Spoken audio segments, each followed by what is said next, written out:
बीजापुर किला बीजापुर कोटे भारतीय राज्य कर्नाटक के बीजापुर जिले के बीजापुर शहर में स्थित है।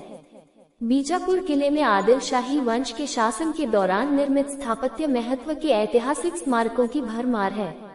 1, 2, 3 बीजापुर में लगभग 200 वर्षों तक शासन करने वाले आदिल शाही सुल्तानों ने अपना पूरा अधिकार लगभग विशेष रूप से वास्तुकला और संबद्ध कलाओं पर खर्च किया था। प्रत्येक सुल्तान ने अपने पूर्ववर्ती से अपनी निर्माण परियोजनाओं की संख्या, आकार या भव्यता में श्रेष्ठ होने का प्रयास किया। परिणाम स्वरूप बीजापुर किले और शहर में और उसके आसपास देखी जाने वाली इमारतों को सही मायने में दक्षिण भारत का आगरा कहा जाता है। किले, गढ़ और अन्य संरचनाओं का समृद्ध इतिहास बीजापुर शहर के इतिहास में समाहित है, जिसे 10वीं-11वीं शताब्दी में कल्याणी चालुक्यों द्वारा स्थापित किया गया था। इसे तब विजयपुरा, विजय का शहर के नाम से जाना जाता था।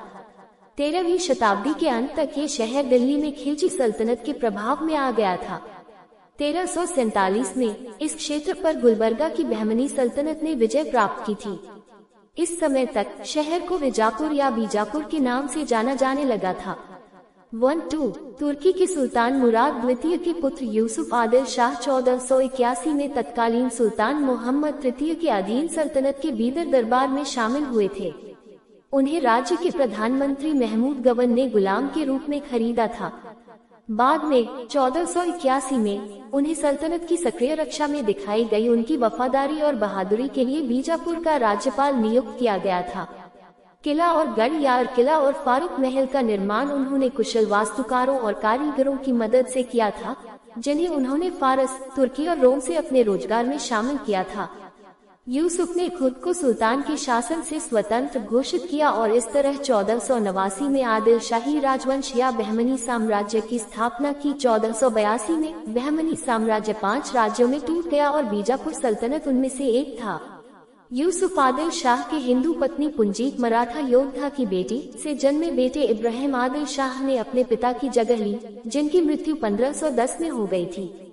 चूंकि वह अपने पिता की मृत्यु के समय नाबालिग था, इसलिए सिंहासन हथियाने का प्रयास किया गया, जिसे उसकी बहादुर मां ने समय रहते हस्तक्षेप करके प्रभावी रूप से विफल कर दिया, जो अपने बेटे के लिए पुरुष वेश में लड़ रही थी।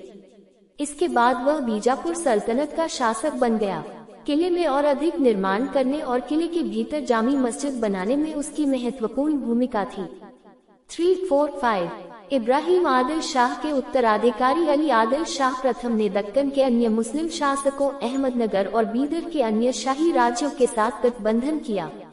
अली ने किले और शहर के उपनगरों में कई संरचनाएं बनाई, जैसे गगन महल, अली रोजा, उनकी अपनी कब्र, चांद बावड़ी, एक बड़ा कुआं और जामी मस्जिद। चूंकि अली का अपना कोई बेटा नहीं था, इसलिए उनके भतीजे इब्राहिम द्वितीय को राजा बनाया गया। लेकिन जब उन्हें ताज पहनाया गया तब वे भी नाबालिग थे और उनकी मां चांद बीबी ने बीजापुर की रीजेंट के रूप में कार्य करते हुए उन्हें प्रभावी रूप से संरक्षित किया। बहमनियों के राजवंश के 5वें राजा इब्राहिम एक सहिष्णु और बौद्धिक राजा थे, जिन्होंने अपने राज्य में हिंदुओं और मुसलमानों के बीच और शिया और सुन्नी मुसलमानों के बीच भी अच्छे संबंध बनाए और अपने राज्य के लोगों के बीच सद्भाव की शुरुआत की। इसलिए इतिहास ने उन्हें जगत गुरु बादशाह के नाम से सम्मानित किया। उन्होंने 46 वर्षों तक शासन किया।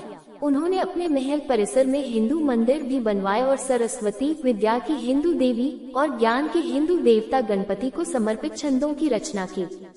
वे संगीत और शिक्षा के महान संरक्षक भी थे। उन्होंने विश्व प्रसिद्ध गोल गुम्बद, फुसफुसाती हुई दीर्घाओं वाला दुनिया का दूसरा सबसे बड़ा गुम्बद बनवाया।